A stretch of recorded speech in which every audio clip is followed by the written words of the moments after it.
This is what Enoch saw when he was taken to heaven. After two angels invited him to heaven, he was taken to the clouds, which would be the first heaven. As they ascended, they eventually came to a very dark place, full of prisoners crying as if they were in pain. These were the angels who rebelled at the beginning against God, bound in the second heaven. The third heaven is where paradise is, and right in front of it is hell. In the fourth heaven are the moon and the sun. In the fifth heaven are countless massive beings, also known as the Gregories, who are in a state of endless sorrow, as they were the Anunnaki, and once descended to earth and were contaminated with women, now awaiting judgment along with the Prince of Rebellion. In the sixth heaven are all the cherubim, seraphim, phoenix, and celestial creatures. In the seventh heaven are angels with many eyes. I believe they are the Ophanim. The eighth heaven controls and changes the seasons. The ninth heaven has many constellations and galaxies. But when Enoch finally reaches the 10th heaven, that's when he sees God face to face. Enoch says that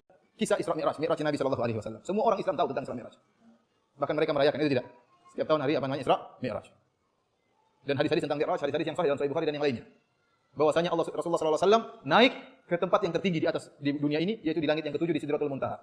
Untuk apa? Mereka tahu untuk bertemu dengan Allah Subhanahu wa taala. Kenapa? Berarti Allah di atas. Kalau Allah di mana-mana enggak usah pergi ke atas. Ke Mataram sudah ketemu Allah Subhanahu wa taala. Ke Lombok kemana enggak usah ke atas. Kenapa harus naik ke langit ketujuh ke Sidratul Muntaha? Kalau Allah tidak di atas, barang siapa yang mengingkari Allah di atas, berarti dia telah mengingkari mukjizat Isra Mi'raj. Dia telah mengingkari salah satu karamah dan salah satu mukjizat yang paling hebat yang pernah dialami oleh Nabi sallallahu alaihi wasallam. Wahabi itu mereka punya keyakinan Allah di atas, ya. Dan mereka itu suka mengatakan ini dari Quran hadis, dari Quran hadis, dari Quran hadis. Dan mafhum bahwa Quran kita ya sama dengan Qurannya Wahabi, hadis kita pun sama dengan hadisnya Wahabi. Yang jadi permasalahan itu apanya? Pemahamannya. Nah, si Wahabi ini kan punya itikad bahwa Tuhan itu di atas. Ternyata yang punya keyakinan Tuhan di atas itu orang Yahudi dan orang Nasrani.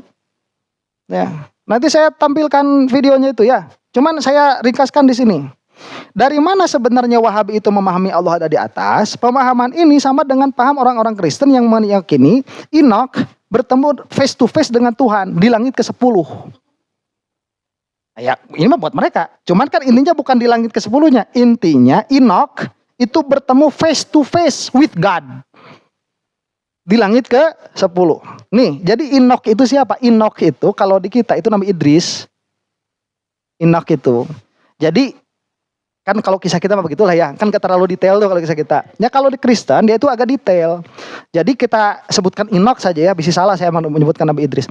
Jadi Enoch dia itu diundang oleh dua malaikat untuk naik ke atas. Ini persis seperti Isra Mi'raj Rasulullah SAW. Nah, cuman kan kisahnya agak lain nih. Enoch ini naik ke langit pertama. Di langit pertama itu dia bertemu dengan jin-jin yang pernah turun ke bumi. Di langit pertama itu. Kemudian di langit kedua itu dia melihat segerombolan orang-orang yang sedang bukan orang-orang makhluk gitu ya. Segerombolan makhluk-makhluk yang sedang dirantai dan lain sebagainya. Terus naik ke atas, ini di langit keempat itu bertemu dengan Gregoris. Gregoris itu nanti ada di dalam beberapa riwayat itu makhluk yang dia itu bukan manusia, dia juga bukan jin, dia juga bukan malaikat dan dia besar sekali. Tuh Gregoris tuh. Terus dia naik lagi ke atas, ya. Di langit ke-7 bertemu dengan para malaikat. Terus naik ke-8, ke-9, ke-10. Nah, di langit ke-10 inilah Enoch bertemu face to face dengan Tuhan. Nah, ini keyakinan siapa itu? Nasrani. Jadi Nasrani, maka God itu on the throne. He sits on the throne. Dia itu duduk di atas aras kalau kata kita mah begitu. Ya, dan memang arahnya ada di atas, in heaven disebutnya. Nah, bagaimana keyakinan kita sebagai ahlu sunnah? Keyakinan kita sebagai ahlu sunnah begini. Rasulullah SAW itu naik ke Sidratul Muntaha. Sidratul Muntaha itu kan sudah lebih daripada langit ke-7.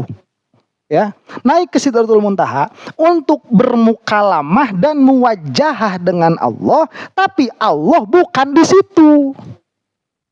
Itu tempat dibukanya kasyaf Rasulullah SAW sehingga melihat Allah Subhanahu wa taala dan tidak ada keyakinan kita sedikit pun bahwa Allah ada di atas, baik di langit 1, 2, 3, 4, 5, 6, 7 atau di langit 10 kalau ada, atau di Sidratul Muntaha sebagaimana disebutkan oleh Rasulullah SAW bahwa beliau itu dimi'rajkan ke Sidratul Muntaha dan di situ melihat Allah.